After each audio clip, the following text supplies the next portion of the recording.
The controversy around Raghav Chadha has sparkled a widespread debate not only among the politician but also among the aware citizen of this country.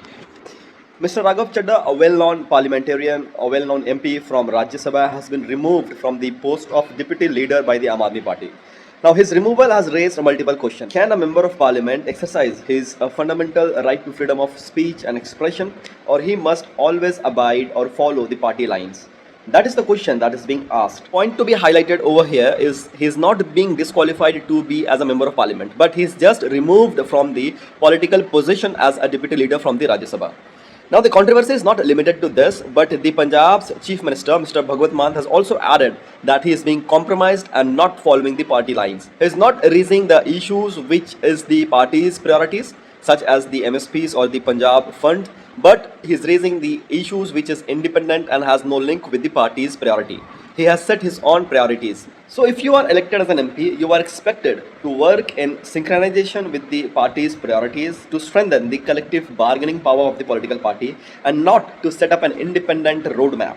To further strengthen this idea, we have the Anti-Defection Law, which says that a member of parliament can be removed if he vote against the party whip or he voluntarily give up the membership of the political party from whose seat he has fought and won the election.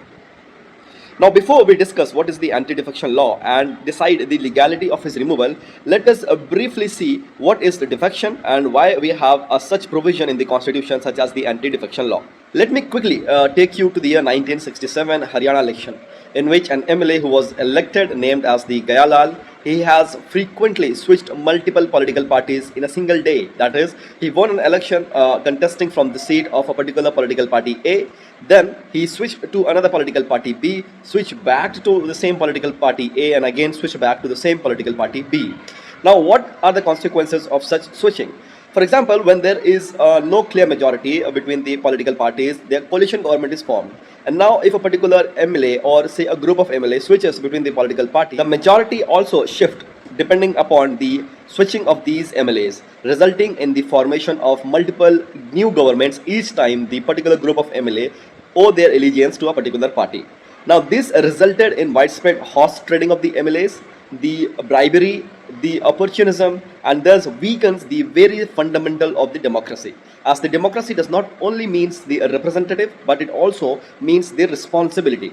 To avoid such a mishappening, wherein a single or a group of MLA frequently switches between the party, resulting in the disruption or discontinuance of the particular government, in the year 1985, 52nd Constitutional Amendment was added, and the Anti-Defection Law was added to the 10th schedule of the Indian Constitution.